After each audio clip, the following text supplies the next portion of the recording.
Welcome to Film and Page. I'm Dominic. So anyone who's watched my channel for any length of time will know that I am really looking forward to the new Dune film coming up in December. And the majority of the videos on my channel are about Dune or Dune related. So everything I've seen so far, from the director to the photos they've released, everything looks fantastic, and I can't wait to see it. And I have been really looking forward to this film. I have been looking forward to this film since 2007, over 10 years ago. That's the first time I heard news that they were going to make a new Dune movie, was 2007. And then it got caught up in development hell, and things never really got rolling on it until Legendary bought up the rights a few years back. So now on my channel, I've covered about all the news that I could on this movie. I've covered it in as much detail as I possibly could. So I'm really looking forward to this film. But now there's always the possibility that I could go into this movie and be completely disappointed. Because it's happened to me before. It's happened in the past. So I was thinking about it the other day, and that's why I decided to do top 5 most disappointing films of all time. So I decided to do a top 5 list out of this. So this one is going to be a little bit different from my other top 5s, where I go from, number 5 up to number 1, with number 1 being my most favorite of whatever. Since these are the most disappointing ones, it's kind of hard to arrange them in a certain order. So they're not in any specific order, from most disappointing to least disappointing.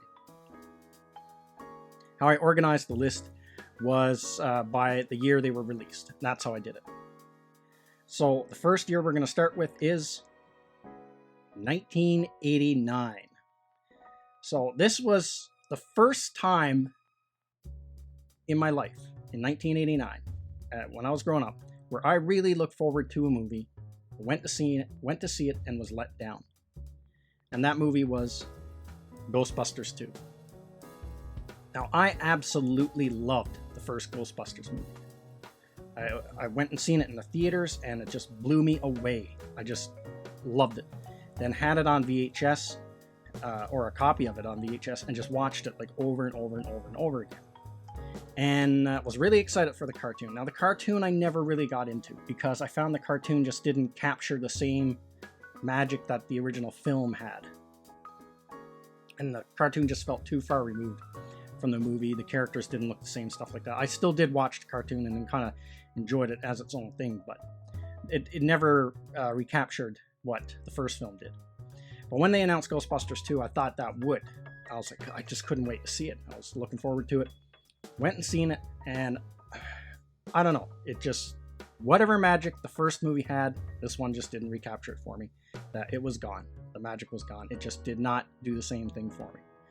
Now, over the years, we watch so many movies, and especially now with the YouTube and stuff, you can watch people like break apart films, pick them right to pieces. And so then you can kind of spot, okay, well, this is what's wrong with the movie. So now when I've watched the movie again over the years, and now when I watch it, I can see, okay, this is why the movie didn't work or did work or whatever. But when you're, when I was young, it's like I wasn't aware of that stuff. All I knew was I just didn't like it, but I couldn't really put it in the terms of why I didn't like it. I just didn't like it. So this is the first example of this. Now the next one is 1990, the year after. This will be the second time. And strangely enough, it would be a sequel to another film I saw that came out the same year as Ghostbusters, and another movie that I really loved as a kid and watched over and over again on VHS. Gremlins 2: The New Batch. Now, the first Gremlins movie, I loved that movie. Saw it in theaters, had it on VHS, and watched that a lot. Even had some of the toys, everything. Just couldn't get enough of that movie. So this was another one that I really looked forward to. And me and a friend of mine went and seen it. Now, the funny thing about this movie is I had a friend who claimed that he saw a bunch of previews for this movie on some entertainment show and was telling me and my buddy about it, saying that he was telling us all these scenes and all this stuff that was going on in the movie Like, we were really excited. He had us really pumped. He kind of got us overhyped for the movie. So we go and see the movie. We're watching it. And the movie, it's same thing as Ghostbusters. Just whatever magic that the first Gremlins movie had, this one didn't have it for me. And same thing for my buddy. But not only that, all the scenes that sounded really cool that my friend told us about wasn't in the movie. So we were like, what's going on here? So we confronted him after the film was over. We went to his place and said, what the hell is going on? You know, we went and seen this movie, all that stuff. He said all those previews, none of that stuff was in the movie. He lied to us. And then he was saying, oh, I don't know, maybe they cut it out. I swear to God, I saw those previews and stuff like that. And so it turns out he just made that up. For whatever reason, he just made it up and told us. But the sad part about it, his BS Gremlins 2, the version that he came up with in his head and told us, was actually better than the movie we've seen. So now when I watch it, I kind of understand what they were going for. It was kind of like a self-parody movie, but still, I thought it was really disappointing. So now we're still in the 90s, 1994. Now, this next film coming up, if I had to arrange these in orders from least to most disappointing film, this one would take the number one slot to be the most disappointing film of all time. Star Trek Generations. So, I grew up with the Star Trek movies. I love the original movies. Watched them like over and over again, rented them like all the time. They're always like my go-to thing to rent, but I couldn't think of anything to rent or couldn't decide on something. Oh, I'll just grab Star Trek again, another Star Trek movie, and rent that one. So I've seen them lots, and still to this day own them on DVD. Now this movie came out, like, for me, I think like the early 90s, like late 80s, early 90s, seemed like that was like peak Star Trek popularity. Now, this is just how I remember it. Now, I don't know if that's actually how it was in reality, but this is how I remember it. That's what it seemed like. It seemed like this was the peak of Star Trek's popularity. You had the original series that came out with Star Trek The Undiscovered Country, which was a really solid movie, very good Star Trek movie, one of the best of the original 6. Great ending, send-off for the original crew. After coming off kind of like a very lackluster Part 5 there, The Final Frontier. And that was, really popular. And then Next Generation was at its peak. It was just, it was insanely popular, Next Generation. And so popular that they decided, well, we're going to make movies of these guys now. Because Next Generation probably could have went another 2 seasons before it completely ran out of gas. And that's one of the reasons why they ended it on season 7, because they wanted to make a film. Because originally they were going to make a prequel where Kirk and them were all recast as younger actors and they would all meet up in Starfleet. But then they realized, well, Next Generation is like killing it on TV. It's like insanely popular. Let's get these guys on the screen. So this should have been like a grand slam, this movie. Like how you messed this up, I don't know. Because this was like a big deal. You're finally going to have the original crew and the next gen crew crossover. Now, I read all kinds of different versions of this movie before it came out in like movie magazines. And one version, they were going to have the full original crew and the old Enterprise and the new Enterprise, and all the 2 crews meet, stuff like that. But then they had to compromise because the studio wanted to keep it at a certain budget and wanted a lot of... They were very restricted in making this movie. So instead of having the full crew, they couldn't get everyone they wanted, so they got Chekhov, Scotty, and Kirk in there. And but still, I thought it was going to be a full-blown crossover with Kirk and Picard. And then finally going to see the movie, and I was very disappointed when it came out. I did not like this movie at all, and I didn't like it that Kirk was hardly in it, and I really hated it that they killed Kirk off, and I really hated the way they killed Kirk off. Like, he just fell off that bridge. It was like really bad, and the story didn't make any sense. It was just a terrible film. And in my opinion, this is like Star Trek had hit this peak popularity, and then this is where it starts to slope. I mean, it kind of goes up and down a little bit. Like if it was like a graph, it would have some peaks and valleys along the way. But I think it's after its absolute peak, this is one of the signs that Star Trek starts to slope and gradually starts to slope off right until you get to what we have today.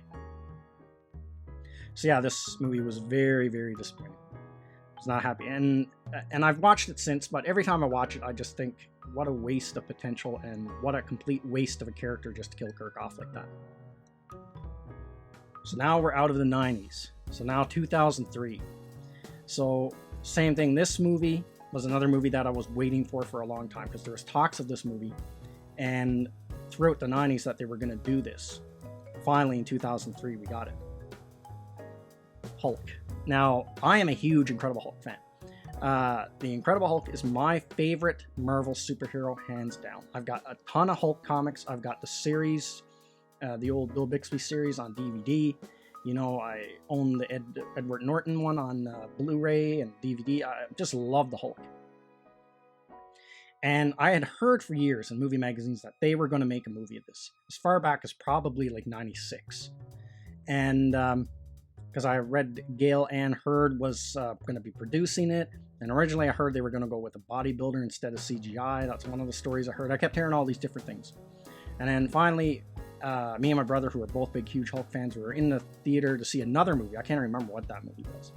And then they showed the teaser for Hulk. And the teaser was awesome. Loved the teaser. Like, it was a fantastic teaser. Really well done, where his eyes turn green and he smashes out the side of the house. So we couldn't wait to see this movie. And then finally, all like revved up to see it, and some of the previews I seen of him throwing the tank, it all looked cool. We finally get in there, and we're maybe 20 minutes in, this is going to be a stinker. This movie's going to be terrible. And it was bad.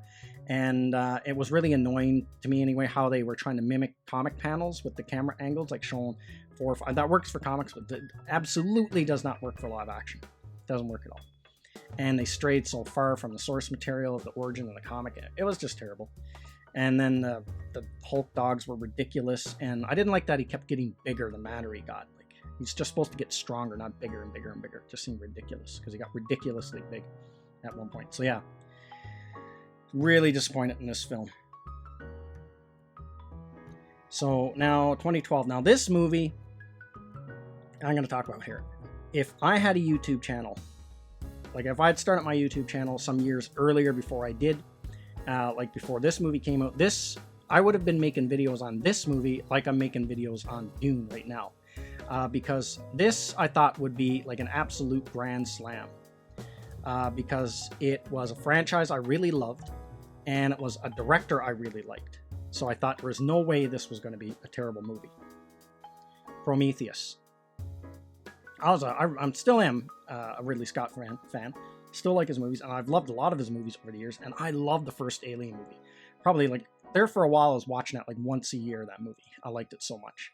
Like, I just couldn't get enough of it. I found it on the box set, on the Blu-ray box set of the first 4 Alien movies.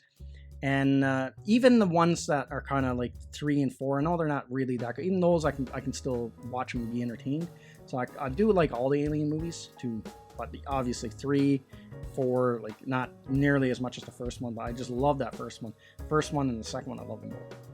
And so I remember on the audio commentary for the Aliens on DVD, Ridley Scott did an audio commentary, and he was talking about if he got the rights back, or if he would do another Alien film, he would explore the whole space jockey angle, and how these aliens were actually bioweapons and stuff like this, and that this crashed derelict ship was like some kind of a battle wagon, and it sounded cool. I saw, yeah, that would be a cool. Maybe he'll do it. And then finally he did. He actually was going to do it. And this was just like doing every piece of news I could get my hands on. I read it about this movie, every interview with Ridley Scott. I listened to it. I couldn't wait. And then the trailer for this movie was fantastic. Like, this trailer totally sold me on this film. And I couldn't wait to get in to see it.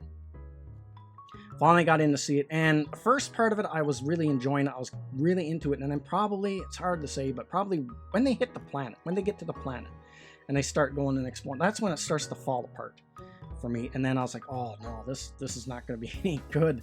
And I left really disappointed. I was like, oh, I don't, man, how do you mess that up? I just didn't like it at all. Like, it wasn't scary like I thought it was going to be. The story was stupid. Just everything about it. So, very, very disappointing film. Very disappointing film. So now there's now obviously there's lots of movies that disappointed me over the years, but these 5 are probably the most disappointing ones of all time. But there's a few that almost made the list, so I'm gonna do like do some honorable mentions. Or dishonorable mentions. So same thing, just gonna do these ones in release date order, the year they were released. So Rocky 5. I'm like a casual Rocky fan, not hardcore Rocky fan, but I have seen the Rocky movies like quite a few times, and I've seen a lot of them in theaters and stuff. And I was a huge, especially when I was a kid, I loved 3 and loved 4, because 4 is very over the top and cartoonish, so it's very appealing for a kid. And then went and saw this one. My friend rented it, we watched it, and I don't know, just did not like it. And then even over time, I thought I would warm to it, and I kind of did a little bit, but it's still the worst one in the series for me. Like, it's worse than all the ones that came before it, and it's the weakest link in and it's worse than all the ones that came after it. So yeah, that was another disappointing one. Now, Batman Returns. This was another one that was really disappointing to me. I loved that first Batman movie. I was like, that blew my socks off when I saw that in theaters. Now, when I watch it now, it hasn't really aged that well, but when I went and seen Batman Returns, it just was not the same. Like, the sequel, just, in my opinion, didn't deliver. Now, I didn't put it on the list because I've actually flipped on this film. This is kind of a guilty pleasure. I actually like this film now. It kind of slowly but surely grew on me over the years. Terminator 3, Rise of the Machines. Now, this movie was disappointing, but I didn't put it on the list because I kind of had an idea it was going to be disappointing when I went in to see it. Because that Terminator 2, when I went and seen that, that was like a blast to see that in the theaters. That like blew me away. I loved that movie. And I don't know how to explain this, but there's a way that you get excited for movies as a kid that you don't as an adult. Like, yes, you can look forward to movies, you can get excited about movies as an adult, but not like you do when you're a kid. That's how I see it anyway, for me anyway. So I went into this, so the last movie that really did that for me, that I really got excited for, like how a kid would get excited for, was Terminator 2. And that was the last, like, really impressive, I guess, childhood experience seeing a movie. I know it's hard to explain, was Terminator 2. That was the last of those types of movies that really did it for me as a child. So when this one was announced, I kind of saw some of the previews, and I kind of had an idea. Well, I knew it. No, this is not going to be the same. I knew it wasn't going to be the same. Like, it's not going to be the same. Like, because one, I'm an adult, and it was years after the next one came out, and I don't know. I went and seen it, and yeah, I thought it was. I mean, it was okay, but you know, it wasn't really super. It wasn't anything to write home about. So I kind of knew it was going to be like that going in. And so yeah, but still I was overall disappointed. I was like, you know, hoping at least it was going to be, if a really solid movie or any entertaining movie. Now this was another one, Aliens versus Predator. This was one when they announced it, I was actually really looking forward to this one because I had read the paperback novel, and it was really good. The paperback novel, a novelization of this story, I got it at like a grocery store back in the mid-90s and read it, and it was really good. I really liked it when they announced this, and I thought, well, if they base it on that book, it's going to be good. And then I kind of had some red flags. I kind of knew, because then they, they said it was going to take place on modern day Earth, and I was like, oh, that sounds stupid. And then stuff in the trailer kind of sent up some red flags. So I went in pretty cautious, and yeah, then it didn't live up to what it could have been. Like, it could have been so much better because and the weird thing, they did base it on that book, but they just changed like the setting and threw in this weird pyramid thing that, in my opinion, ruined the movie. But now again, this is a movie that I kind of flipped on over the years. Now this is kind of like a guilty pleasure. I can throw this in and it's kind of like a fun watch, even though I know it's crap. The Last Jedi. Now, this one, I really thought about putting it on the top 5 because it was a very disappointing movie. But I didn't, because I kind of had an idea something was up with this film before I went and seen it. Now, same thing. I was on board with the sequel trilogy after The Force Awakens. Like, I saw The Force Awakens, and I actually enjoyed that movie when I saw it in theaters. And I was on the side of Rey. I was one of those defenders of Rey. and I would argue with other people online about why Rey isn't a Mary Sue. My argument always was, well, we don't know her origin yet. She could be a Jedi with her mind wiped or something. She could have been trained. We don't know the whole story with her yet. Because even a buddy of mine, we went and seen this together, and when we left the theater, after seeing The Force Awakens, he said to me, well, I don't get it. How is Rey so powerful? How does she have all this? She wasn't trained in a Jedi. How can she fly the Millennium Falcon? And I defended her. Well, we don't know. Her memory's been wiped, and she might have been trained before, and she's a mystery character, and it'll all get explained. I actually had faith. I thought they had this thing planned out at that point, how naive I was. So then I remember, because it was hard to avoid any spoilers for this film, because of YouTube channels and Twitter and all that kind of stuff. And I tried to, but I kind of caught some hints that maybe people were like videos just from the video titles of their reviews, like that this movie wasn't going to be any good. Went and seen it, and it felt like a slap. It honestly felt like a slap in the face, this movie. I was so disappointed with it, and I really hated what they did to Luke Skywalker. And, just like what they did to Captain Kirk in Star Trek Generations, just a waste of a character and killed him off for really no good reason. So yeah, those are my top 5 most disappointing films of all time. And those are some of the also 5 of the dishonorable mentions. So hopefully I don't make a list in the future, update it, and Dune is on that list. That's what I'm really hoping. I'm hoping Dune would make it on another list, like probably top 5 most enjoyable films I've ever seen. So that's everything I got to say in this video. Let me know what you think in the comments section, and I will see you at the next one.